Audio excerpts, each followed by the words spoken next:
Straight all day. Now tuned into the show where you learn the discipline to show up day after day to do the work, the confidence to put yourself out there boldly and authentically, and the mental toughness to continue showing up, doing the work, putting yourself out there even when the success you've expected to achieve has yet to be achieved. And on top of all this, you get a huge dose of personal initiative. That is the go-getter energy that moves any one of us, including yourself, to go and make things happen instead of waiting for things to happen. And then we put all this together into a series of frameworks, approaches, insights, strategies, and techniques, all underneath the umbrella of one unifying philosophy that is called Work on Your Game. My name is Dre Baldwin, also known as Dre All Day, and welcome to the show. And today's topic is how to win despite the factors that are working against you. Before I get into this, let me tell you, I want to have a daily motivation text that I send out free of charge every single day to everyone who's in my text community. If you would like to receive that message, that is guaranteed to keep you focused, sharp, and on point. And why would you not want to get this? Text me at my number, which is 305-384-6894. And every morning when I send out the daily motivation text, you'll be receiving that text straight to your phone for free, like I just said. Secondly, if you have not yet claimed your free copy of my book called The Third Day, The Decision That Separates the Pros from the Amateurs, this book is all about how you move yourself and set yourself up in a systematic way to show up and give your best effort even when you don't feel like it. Go get your free copy of that book by going to thirddaybook.com. That's thirddaybook.com. The book is free. All you're going to do is cover the shipping. And third, excuse me, any of you who's interested in being coached by me, you want to work directly with me, there's only one way to do that. Go to workonyourgame.net. There's a free training there. Watch that training. Near the end of the training, a button's going to pop up that's going to allow you to hop on a time on my schedule where we can talk directly about where you're at, where you want to go, how I can possibly help you. That is, again, at workonyourgame.net, where you can schedule a time to get on the call with me and we can talk about you possibly coming into Work on Your Game University and working with me directly. So with all those things out of the way, let's get into the topic, which is how to win despite the factors working against you. This is an important topic related to the self-determinism that we discussed in other episodes of this show, which we just talked about a few days ago in the episode on how easily do you accept no. You're going to need this ability to win despite factors working against you. When you're in situations that are not set up for you to win. Situations that are set up maybe even directly against you for whatever reason. Sometimes this happens in life because you got to understand, and I've talked about this before, and I'll give you a couple episodes where I'll talk about it, is that you can't win a championship in life, metaphorically speaking, by only playing home games. Right? You can't win a championship only playing home games. You got to play some road games to be a champion in life. And I talked about why you need to play more road games in episode 1068, if you haven't listened to that yet, and also in episode 362, how to win the road games of life. So if you haven't listened to those two episodes, and if you've come around anytime in the last 3 years, those episodes came out before that. So make sure you go listen to those episodes. They are linked down below, or just go to workonyourgamepodcast.com. You got to be able to win games on the road, which means you are winning under conditions that are not perfectly tailored to your personal desires. That's what it means to win on the road. There's a sports reference, but that's what it means, is you're in a situation where not everybody's cheering for you, not everybody's pulling for you. There may even be things set up that are designed to make it harder for you to be successful, but easier for your opponent to be successful, and you might see that as unfair. Good, see it as unfair. And here's what I want you to see right after that, is that it is still your responsibility to win. It is still your responsibility to be successful. Life is not an equal deal where everybody's going to have the exact same circumstances at the exact same time. It doesn't work that way.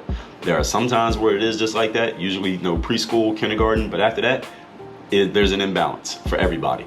Your job is to win anyway, regardless of the fact that things are not set up exactly the same for you as they are for somebody else. It might be easier for you, might be harder for you, it may just be different for you compared to somebody else. It's your job to win anyway. So we're going to drive that home point here. We're going to drive that point home here today. Again, the topic is how to win despite any factors that are working against you. Point number one, decide. It's the first word. Decide that you're going to win. Now, you want to be a winner in life. The first thing you do is decide that you're going to be a winner. All right, this is where it begins. Okay? The definition of decision is to come to a resolution in the mind as a result of consideration. And the word decide comes from the Latin word decidere, if I'm pronouncing that right. I might not be pronouncing it right, but decidere is it comes from two words. D means off, and caedere means to cut. So decide means to cut off. So decidere is another word. They have the Latin word decidere is what the word decide comes from. And determine comes from the French word décider, which means bring to a settlement, from the late Middle English. The whole point is deciding means to cut off. You are cutting off every other possibility of what could happen because you've already come to a resolution as a result of consideration. This is the first step to success in all of life. Napoleon Hill called it having a definite chief aim. Earl Nightingale called it your ultimate desire or a worthy ideal. You can call it whatever you want to call it. Give whatever title you want to give it. Just make sure you've gotten clear on what exactly it is you want in any decision. And you need to get clear on the decision that you've made about actually achieving it, which means you have cut off any other possibilities besides the achievement of your desired outcome. All successful people, the first step to them becoming successful is that they decide that they're going to be successful. Then they go about doing the things that allow them to be successful. And ideally, they are not just ramming their head into the wall hoping that that ends up working out. What they do is they put the pieces in place that makes success easier for them so that they can do it in a strategic and systematic way. All right, so it's be, do, and have. Be is the decision. Do is the actions. Have is the result. Everybody follow that?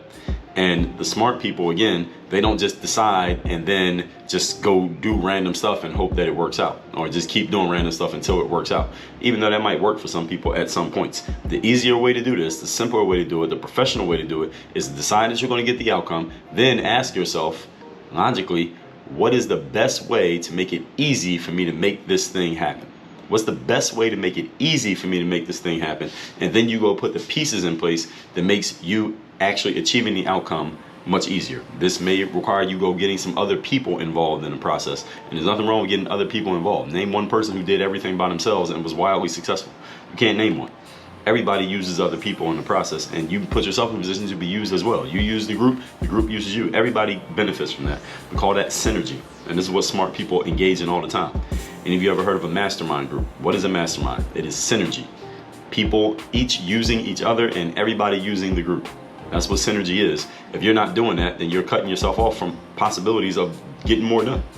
All right, that's what successful people do, folks. So give it whatever title you want. Just make sure you cut off all other possibilities besides actually achieving it. When you decide to be successful or decide to win, that means you will do whatever it takes and deal with whatever obstacles happen to be put in front of you. And by a seeming act of magic, and I'm being sarcastic in saying that, obstacles don't slow you down when you have made a decision to succeed anyway. The same way that they would slow you down when you have not made a decision to succeed.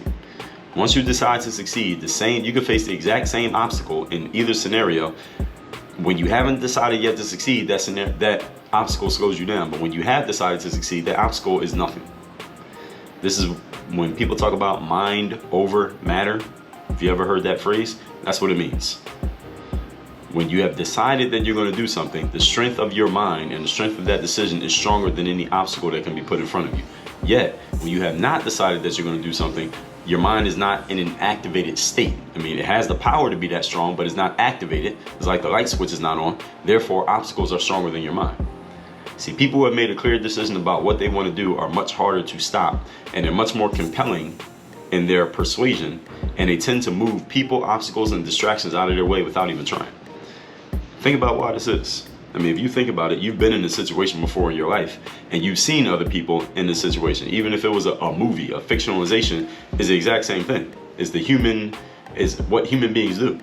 When we have made a decision, we are persuasive, we are compelling, and we are able to move people and things out of our way. Why? Because we've decided where we're going. And people can sense that in you. You don't have to say anything. Animals can sense it in you. You don't have to say anything. So your goal is to, first of all, think back to a time when you've been in this state. Because everyone listening to me right now, you have been in this state before. Everybody's experienced it. You've been in this frame of mind. The goal is to recreate that energy as often and as consistently as possible. And I'll show you how to do this actually in my Bulletproof Mindset course, which is part of Work on Your Game University, which if you are not a member of, you should go to workonyourgame.net, where you can schedule a time to get on the call with me and we can talk about you joining the university. Point number 2, today's topic once again is how to win despite the factors working against you. Number 2, tighten the fuck up. Tighten up. What do I mean when I say tighten up? Well, we talked about tightening up about 4 days ago, right here on this show. If you didn't hear that episode, that was episode 2389. You can't resolve to win and then be sloppy in your execution. All right, those don't add up. Which one is it? All right, if you want to be a winner, then you can't be sloppy. You got to tighten your game up. You decided you're going to complete, let's say, a triathlon, for example. Then you probably need to do some swimming, some biking, and some running to get in shape for the race, because that's what a triathlon is: a swim, a bike, and a run. So you can't compete in a triathlon, you don't have a bike. You probably shouldn't enter a triathlon, you can't swim. You probably won't do well in a triathlon if you're terrible at running. I mean, you can hate it and still do well. You can still do your thing as long as you're good at biking and you're good at swimming. But you probably need to be adequate at all three if you want to get into the race. So if you can't run, or you don't have a bike, or you don't know how to ride a bike, or you can't swim, you probably can't complete a triathlon. Actually, I'm 100% sure you cannot complete one.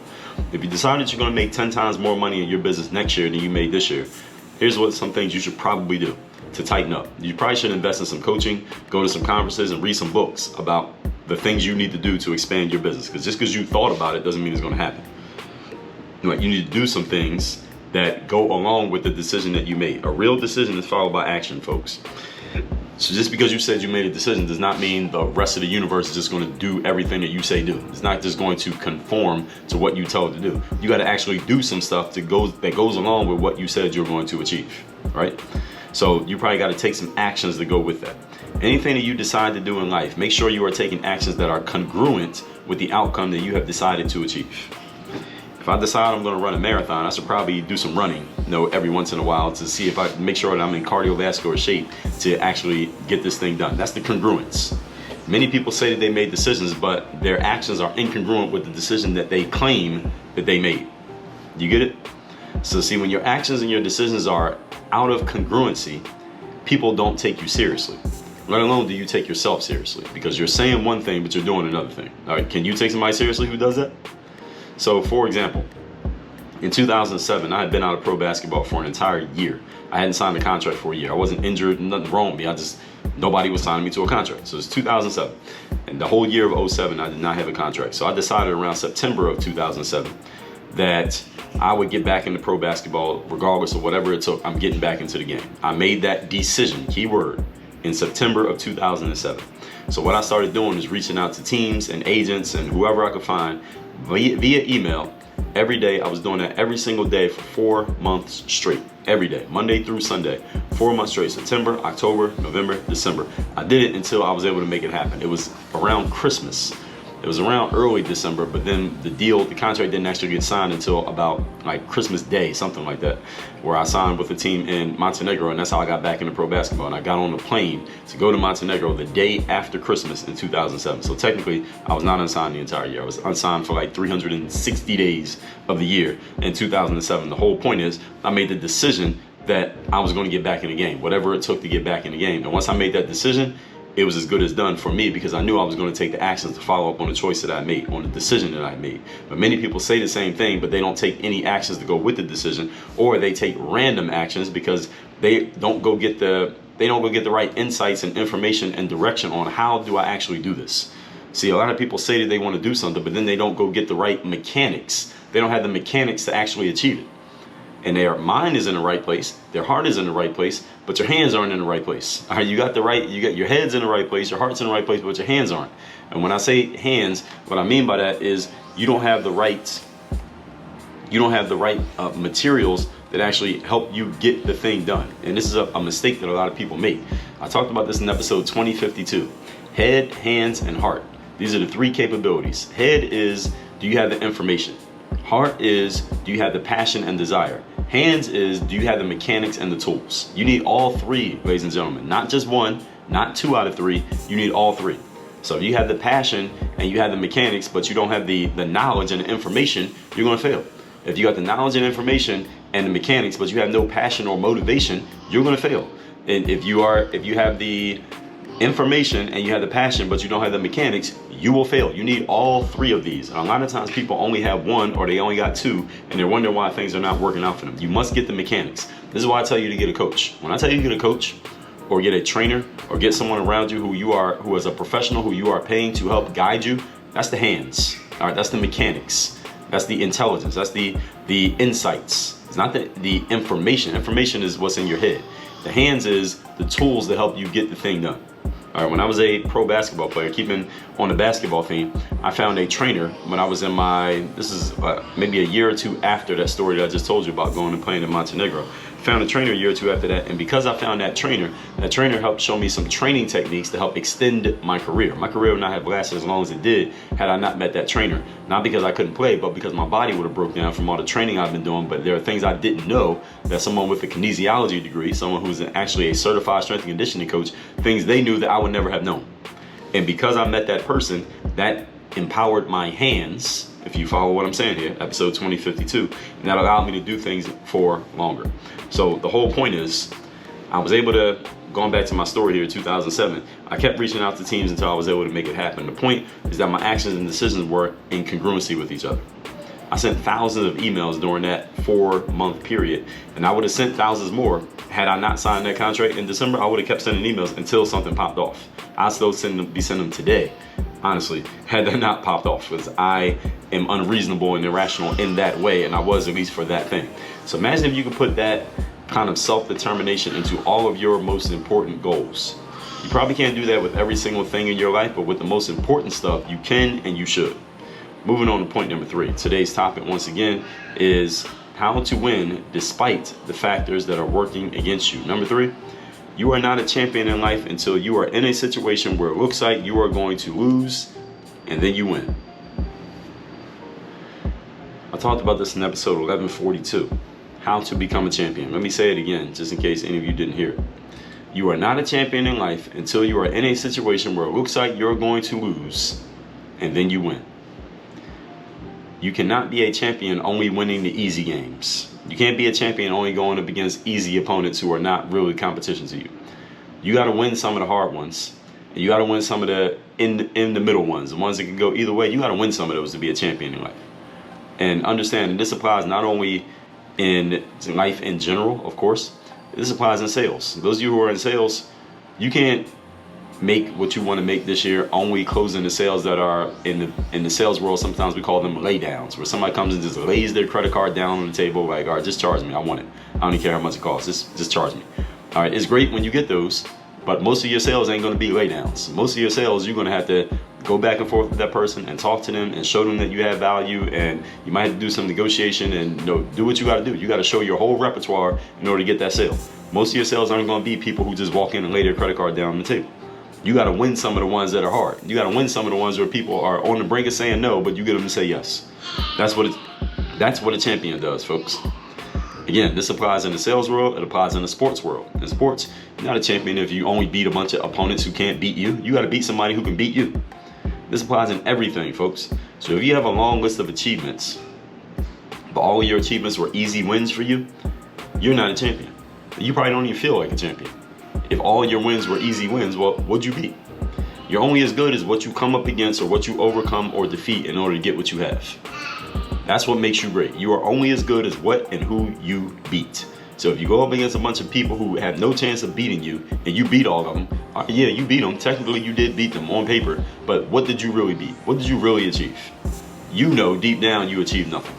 This is why John Wooden, when he was coaching UCLA basketball back in the 60s and 70s, and they won, I always get it mixed up, he won 9 championships or 11. I think it was 11 championships that John Wooden won. Let me see if I can look it up, see how many championships he won. But John Wooden, one of the things that he would say to his players at the end of, he was telling them before the game, because UCLA's team was so good that often they would play against opponents who had no chance of beating them. All right, really, that was what happened to John Wooden. He won, how many championships did he win? So John Wooden, I'm looking up his Wikipedia page now. So there was one time John Wooden's teams at UCLA, college basketball, they won 88 games in a row. College basketball season is like 30 games. So basically they went undefeated for damn near 3 years straight. And he coached at UCLA from 1948 to 1975. And let me see, how many championships did he win? So in NCAA basketball, he won 10 NCAA championships. From 1967 to 1973, they won every single championship. That's 7 years in a row they won the championship. That can kind of get boring maybe to some of you. So he won 64, 65. They lost in 1966. Then they won 67 and 73, lost in 74, and won again in 75. So they lost the championship in 1966 and 1974. Other than that, they won the championship every single time for 12 years. 12 years straight, they won the championship. They went to the Final Four 12 times. They won the Pac-12 championship 15 times. And he was the coach. And so here's the point, the reason I'm bringing him up. In college sports, any of you who's not familiar with college sports, especially at the Division I level, sometimes the talent gap between teams is so wide that you know your team is going to win, even if they don't play hard, even if they don't play well, they're going to win simply because the talent advantage is too wide. Now, this advantage does not exist at the pro level because the players are too good, and there's not as many of them. In college basketball, there's so many teams and so many players that the gap can be very wide. So John Wooden, understanding this, said to his team, listen, the only way you know that you won tonight is based on if you gave everything you could and played as well as you could tonight. Because he understood that his team was going to win some games against some of these teams that didn't have the talent to compete with his guys, even if his guys played at half-ass effort. That's the point that I'm making to all of you out here. Just because you got a W on paper does not mean you're actually a champion, because what did you do? Who did you beat? How did you show up? You're only as good as what you overcome and defeat. So when factors are working against you, you should be happy, because this is an opportunity for you to prove yourself as a champion. Champions and conquerors don't look for easy rides and easy wins. I mean, we'll take them, but all champions understand deep inside that we got to defeat something to be a real champion. We can't go through a whole season with just easy wins, because what did you prove? You didn't prove anything. Your mind goes soft if all you're going up against is easy competition. You need some challenges along the way. You need somebody to punch you in the nose every now and then, all right, just to remind you that you can be beat. And then you got to win that one. All that said, let's recap today's class, which is how to win despite the factors working against you. This is an important topic, again, related to self-determinism that we've discussed in other episodes of this show. If you didn't hear my episode on self-determinism, that was episode number 1259, your measure of personal power, self-determinism. Point number 1, decide. First step to success in all of life is making the decision that you will be successful. And the word decide comes from the Latin, which means cutting and cutting off. Cutting and getting off. If you have decided to be successful and you decide to win, you will do whatever it takes to make that win happen. Again, mind over matter. Once you decide something mentally, you will figure out how. When you decide the what and the why, the how will figure itself out. I've actually done an episode on that. Let me see if I can find it. That was episode number 2060. I talked about the who, what, and the why, but then episode 2043, that's the one I want to give you. Episode 2043, what and why over how. All right, when you figure those what and why out, then you will figure out the how, which is the bridge between the two, what you want and why you want it. So think about this, and think about the times when you've been in this mindset, because you've been there before. Your job is to recreate it. Number 2, tighten up. You can't resolve to win and then be sloppy in execution. You decide you're going to be complete a triathlon, for example. You probably need to work on your swimming game, your biking game, and your running game, because you need to do all 3 to win a triathlon. You decide you're going to make more money next year. You probably should invest in your business, because usually you don't get a return unless you make an investment. All right, so don't say one thing and then do another, because you won't take yourself seriously and other people won't take you seriously. Number 3, not a champion in life until you're in a situation where it looks like you're going to lose and you win. You cannot be a champion only winning easy games. You got to win some hard games. If you have a long list of achievements, they were all easy wins for you, you know that you didn't prove anything. You might be able to fool the public, but you can't fool yourself. So champions and conquerors, we don't look for easy rides and easy wins. We'll take them if they come, but we understand we got to defeat something to actually be a real champion. We want a challenge, and you should want a challenge as well if you're a champion. All said, text me to get my daily motivation for free every morning to your phone. My number is 305-384-6894. And go to workonyourgame.net. Watch that free training. If you want to work with me directly, come into my university. That's the only way to get in. Again, workonyourgame.net. Watch the training. At the end of it, the button's going to come up for you to schedule a time with me. We'll talk about what we need to talk about. I'll tell you what it looks like, how it works, and then we can decide if we want to move forward. Again, workonyourgame.net.